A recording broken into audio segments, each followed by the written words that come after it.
Ça se trouve actuellement dans le théâtre du Congrès de Fribourg pour une rencontre avec des catholiques engagés dans l'Église et dans la société.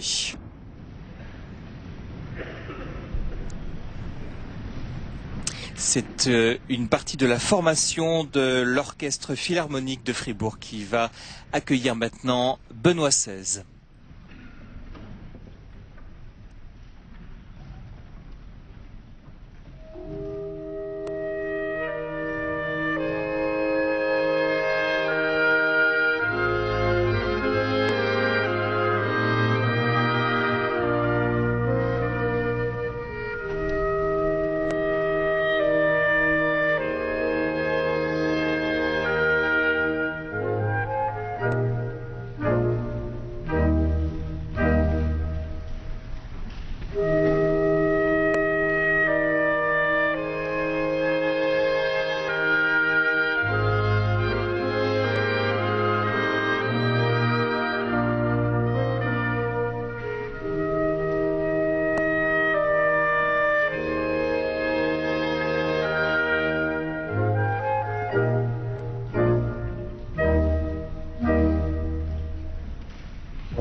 Un concerto pour clarinette de Mozart interprété par l'ensemble de l'Orchestre Philharmonique de Fribourg.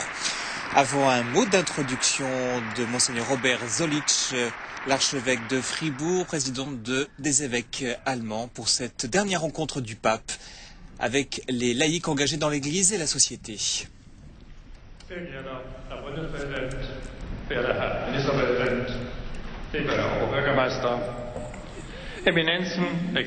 Autorités, Excellences,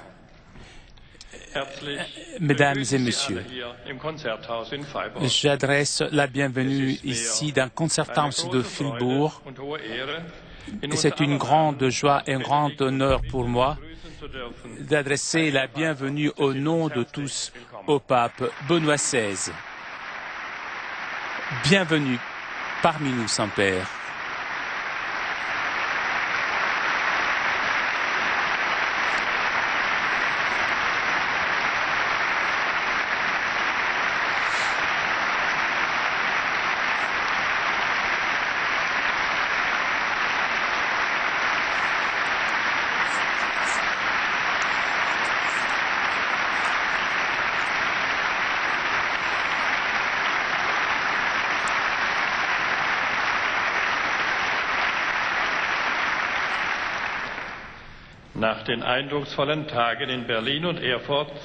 Après ces journées à Berlin et à Erfurt, maintenant nous avons ce voyage continue et trouve sa conclusion ici à Fribourg.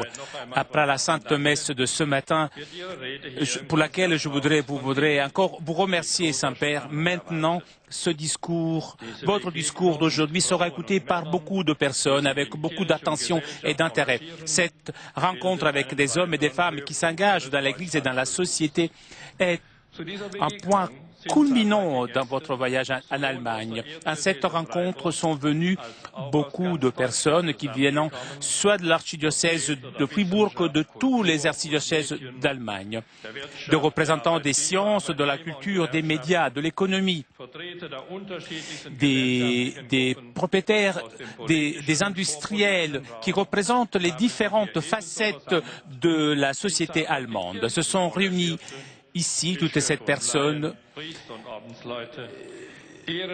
mais il y a aussi des laïcs, des personnes qui travaillent aussi dans le domaine du volontariat à l'intérieur de la pastorale et tous les services pour les églises, ceux qui travaillent à l'intérieur des associations catholiques et des collaborateurs de la Caritas et ensuite les commissions et tous ceux qui se sont aussi retrouvés dans les dialogues à Mannheim. Et nous pouvons dire qu'ici, nous sommes beaucoup pour présenter toutes les personnes. Mais une chose en commune, nous avons tous. Toutes ces personnes s'engagent et cet engagement caractérise notre société. Et cet engagement part de la foi en Dieu. Et cet engagement est un bien pour notre pays. Et grâce à leur engagement, notre société est devenue plus solidaire, plus adaptée à l'homme. Et le fait que l'État ait besoin des églises, c'est une chose que vous avez déjà dite, Saint-Père, lors de votre discours devant le Bundestag allemand, jeudi. En ce qui concerne l'œcuménique, qui a une signification très importante ici, dans ce pays qui est à l'origine de la réforme, justement à la rencontre avec l'Église évangélique, vous avez donné un signal de chemin aussi en ce qui concerne la rencontre avec les églises orientales et d'Occident. L'Église nous porte un engagement vis-à-vis de la société, une responsabilité vis-à-vis de notre prochain. Notre Église, jusqu'à aujourd'hui, dans tous les domaines de la société, a une fonction de pionnier. Et nous le voyons ici, surtout dans la Caritas à Fribourg. Et la contribution de nos chrétiens pour une société attentive au futur, ce n'est pas une question de vouloir, mais c'est une tâche politique pour nous à l'intérieur de la foi chrétienne. Saint-Père, Nous attendons avec intérêt ce que vous allez nous dire, Saint-Père. Aussi, en ce qui concerne notre engagement en tant que chrétiens dans la société, des paroles qui nous encourageront à témoigner de la foi avec des paroles, mais aussi avec des actions. Donc, nous vous demandons votre encouragement, Saint-Père, et nous vous attendons avec nos cœurs ouverts.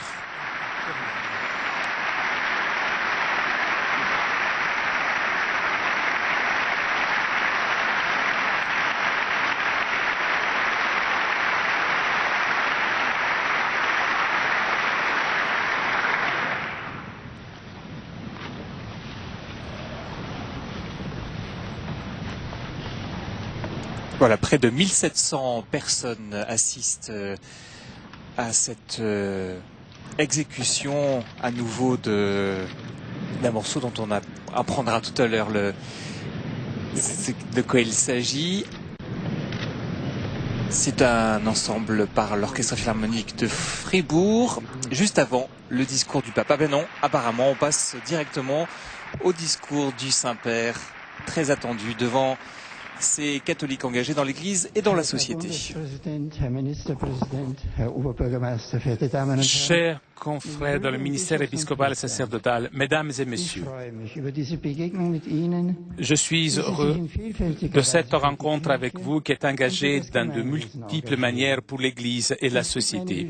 Ceci m'offre une occasion appréciée de vous remercier ici personnellement de tout cœur pour votre service et votre témoignage comme héros puissants de la foi en ce qu'on espère. Dans votre milieu de travail, vous défendez volontiers la cause de votre foi et de l'Église, chose qui n'est pas toujours facile dans les temps actuels.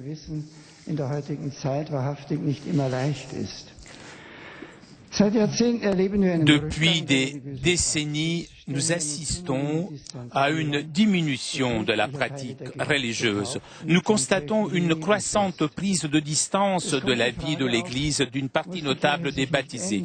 Jaillit alors la question, est-ce que par hasard l'Église ne doit pas changer?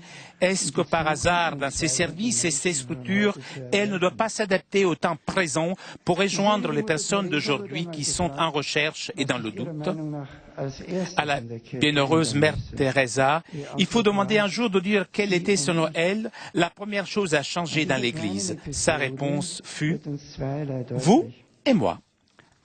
Ce petit épisode nous rend évident deux choses. D'un côté, la religieuse veut dire à son interlocuteur que l'Église, ce n'est pas uniquement les autres, la hiérarchie, le pape et les évêques. L'Église, nous le sommes tous, nous les baptisés. Par ailleurs, elle part effectivement du présupposé. Oui, il y a un motif pour un changement. Il existe un besoin de changement. Chaque chrétien et la communauté des croyants sont appelés à une conversion continuelle. Comment doit alors se configurer concrètement ce changement? Est-ce qu'il s'agit ici peut-être d'un renouveau comme le réalise par exemple le propriétaire d'une maison à travers une restructuration ou une nouvelle peinture de son immeuble?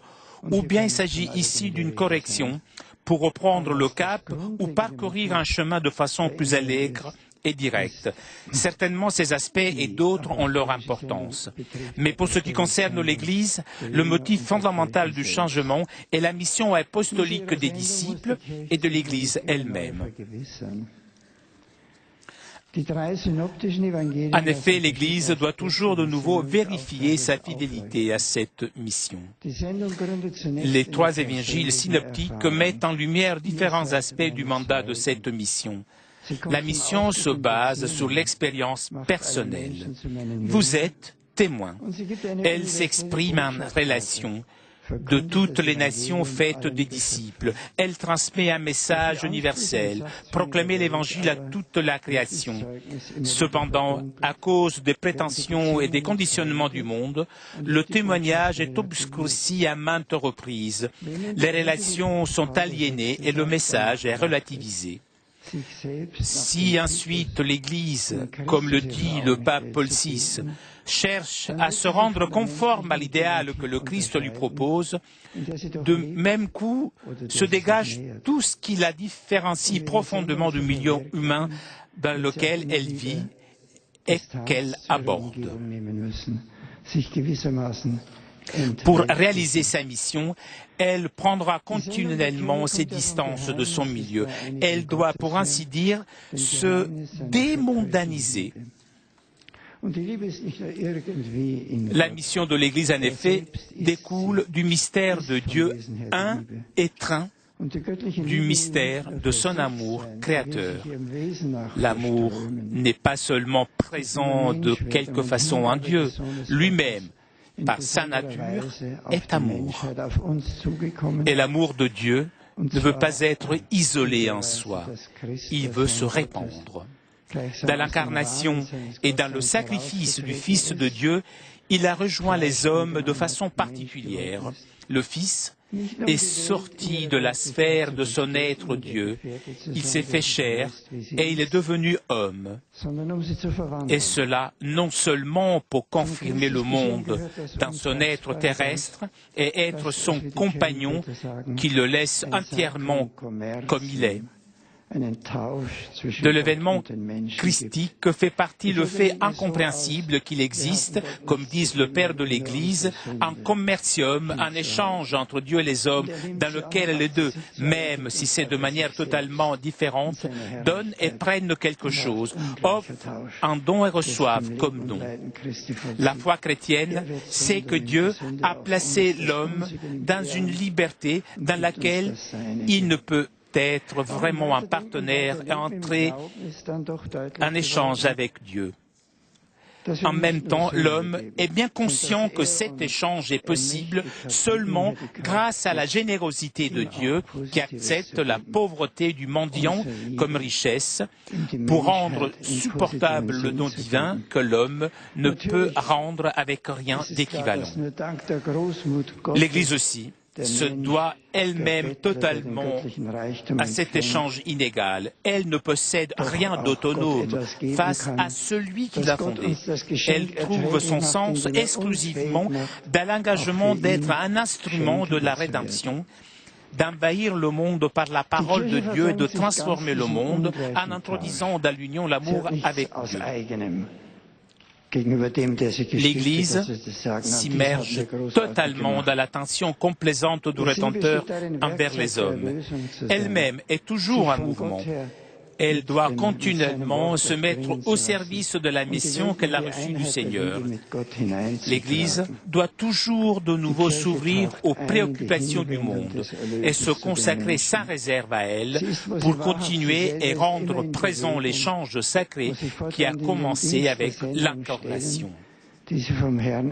Cependant, dans le développement historique de l'Église se manifeste aussi une tendance contraire. C'est celle d'une Église qui s'installe dans ce monde, devient autosuffisante et s'adapte aux critères du monde.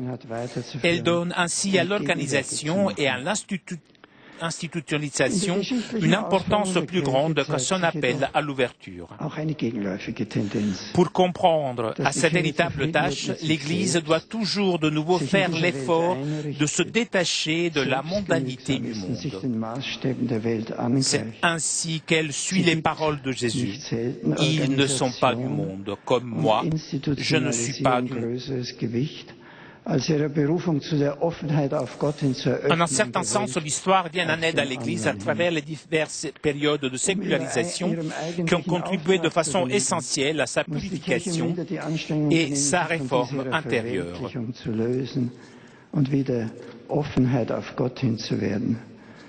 Sie folgt damit den Worten Jesu, sie sind nicht von der Welt, wie auch ich nicht von der Welt bin, und gerade so gibt er sich der Welt. Die Geschichte kommt in der Kirche in gewisser Weise durch die verschiedenen Epochen der Säkularisierung, les sécularisations se furent l'expropriation des biens de l'Église ou la suppression de privilèges ou de choses semblables signifièrent chaque fois une profonde libération de l'Église de formes de mondanité. bedeuten jedes Mal eine tiefgreifende Entweltlichung der Kirche, die sich dabei gleichsam ihres weltlichen Reichtums Elle se dépouillait, pour ainsi dire, de sa richesse terrestre et revenait embrasser pleinement sa pauvreté terrestre. Ainsi, l'Église partageait le destin de la tribu de Lévi, qui, selon l'affirmation de l'Ancien Testament, était la seule tribu en Israël qui ne possédait pas de patrimoine terrestre, mais comme part d'héritage, avait pris exclusivement Dieu lui-même, sa parole et ses signes. Avec cette tribu, l'Église partageait en ces moments historiques l'exigence d'une pauvreté qui s'ouvrait vers le monde pour se détacher de ses liens matériels et ainsi aussi son agir missionnaire redevenait crédible. Les exemples historiques montrent que le témoignage missionnaire d'une Église démondanisée ressort plus clairement. Libérée de son fardeau matériel et politique, l'Église peut se consacrer mieux et de manière vraiment chrétienne au monde entier. Elle peut être vraiment ouverte au monde. Elle peut à nouveau vivre avec plus d'aisance son appel au ministère de l'adoration de Dieu et au service du prochain. La tâche missionnaire qui est liée à l'adoration chrétienne et qui devrait déterminer la structure de l'Église sera visible plus clairement. L'Église s'offre au monde, non pour obtenir l'adhésion des hommes à une institution avec ses propres prétentions de pouvoir, mais pour les faire rentrer en eux-mêmes et ainsi les conduire à celui dont toute personne peut dire avec Augustin: il est plus intime à moi-même que moi-même. Lui, qui est infiniment au-dessus de moi, est toutefois tellement en moi-même jusqu'à être ma véritable intériorité. Par ce style d'ouverture de l'Église au monde est tracée aussi en même temps la forme dans laquelle l'ouverture au monde de la part de chaque chrétien peut se réaliser de façon efficace et appropriée. Il ne s'agit pas ici de trouver une nouvelle tactique pour lancer l'Église. Il s'agit plutôt de déposer tout ce qui est seulement tactique et de chercher la pleine sincérité qui ne néglige ni refoule rien de la vérité de notre aujourd'hui, mais réalise pleinement la foi dans l'aujourd'hui, la vivant justement totalement dans la sobriété de l'aujourd'hui, l'apportant à sa pleine identité, lui enlevant ce qui est seulement apparemment foi, mais qui sont en vérité des conventions et des habitudes.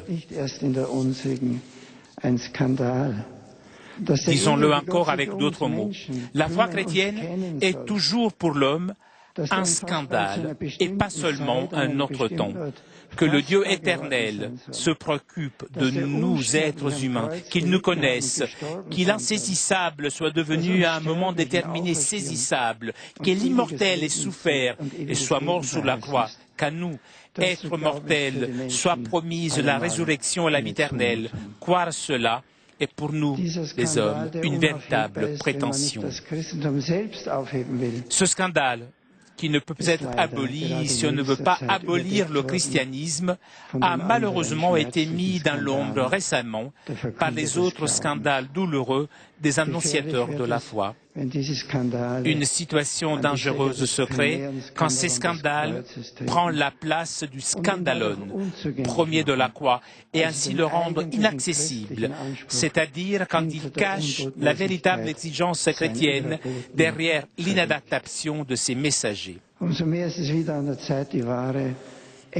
Il y a une raison en plus pour estimer que c'est de nouveau l'heure de retirer courageusement ce qu'il y a de mondain dans l'Église. Ceci ne veut pas dire se retirer du monde. Une Église allégée des éléments mondains est capable de communiquer aux hommes, à ceux qui souffrent comme à ceux qui les aident. Justement aussi dans le domaine socio-caritatif, la force vitale particulière de la foi chrétienne. La charité n'est pas pour l'Église une sorte d'activité d'assistance sociale qu'on pourrait aussi laisser aux autres, mais elle appartient à sa nature. Elle est une expression de son essence même à laquelle elle ne peut pas renoncer.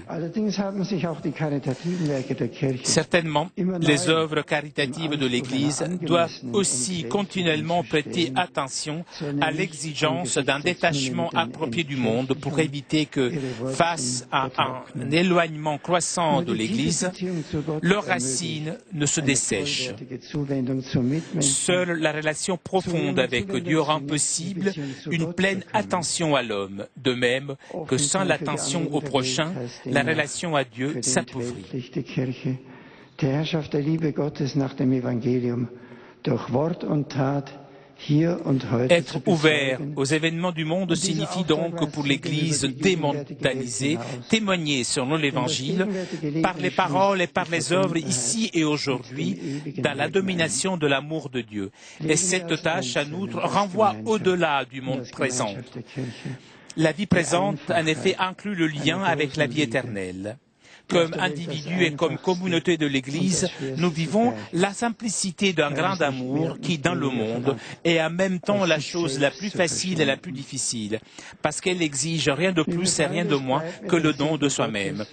Chers amis, il me reste à implorer pour nous tous la bénédiction de Dieu et la force de l'Esprit Saint, afin que nous puissions, chacun dans son propre champ d'action, reconnaître toujours de nouveau l'amour de Dieu et sa miséricorde et en témoigner.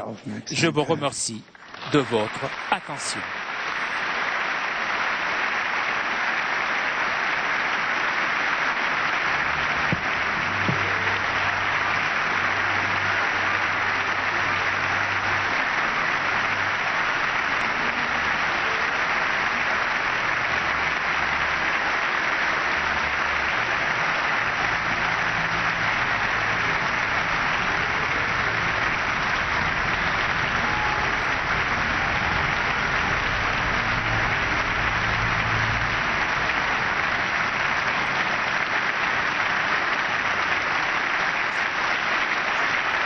Voilà, on aperçoit le président Christian Wulff et son épouse, président de la République fédérale d'Allemagne, qui a assisté à de nombreuses étapes de ce voyage du pape en Allemagne qui se termine. C'est sa dernière rencontre avec des personnes, je dirais, physiquement présentes avant la cérémonie de congé dans 1 heure à l'avion de l'Arc qui va le ramener à Rome.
Un autre extrait de ce concerto pour clarinette et hautbois de Wolfgang Amadeus Mozart. L'un des compositeurs, sinon le compositeur préféré de notre pape musicien. Joseph Ratzinger, vous savez, est un pianiste aussi. Il continue, quand il a un petit peu de temps, à pratiquer le piano et je pense qu'il a apprécié cette délicate attention d'offrir ces extraits de son compositeur favori.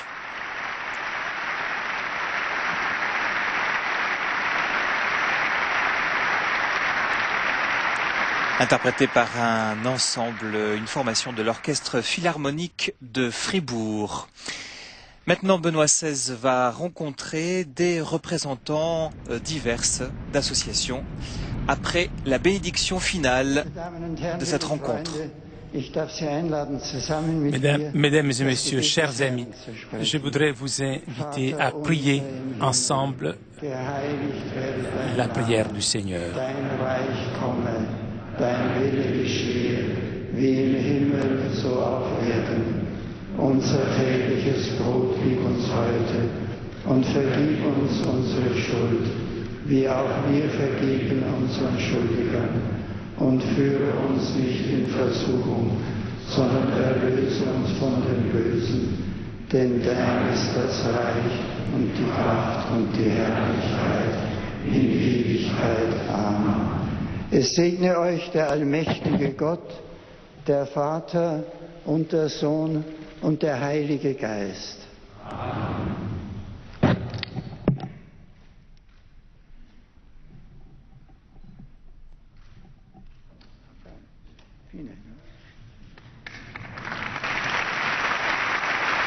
Voilà, c'est fini, demande le pape, il pose la question. Il a dit ça en italien. Oui, il a dit ça en italien. Voilà. On sent que le retour vers Rome approche.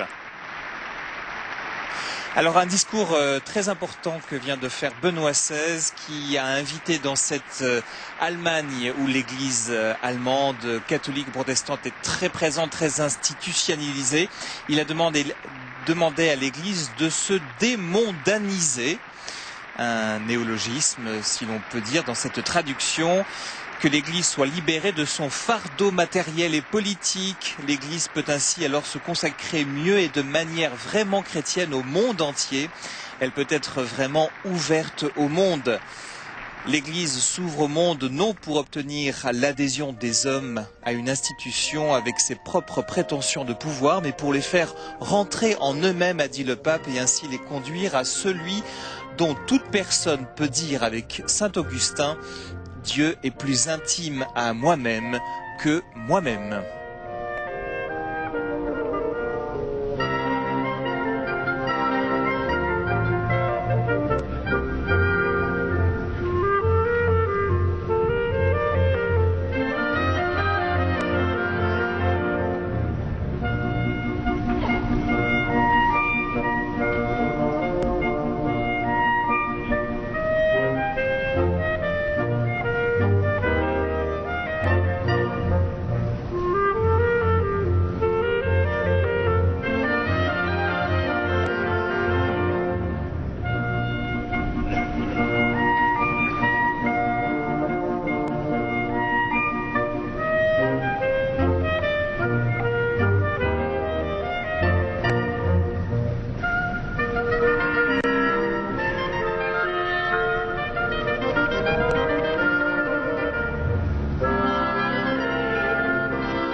Voilà, Benoît XVI finit par rencontrer ses 15 représentants de catholiques engagés dans la société ou dans l'Église.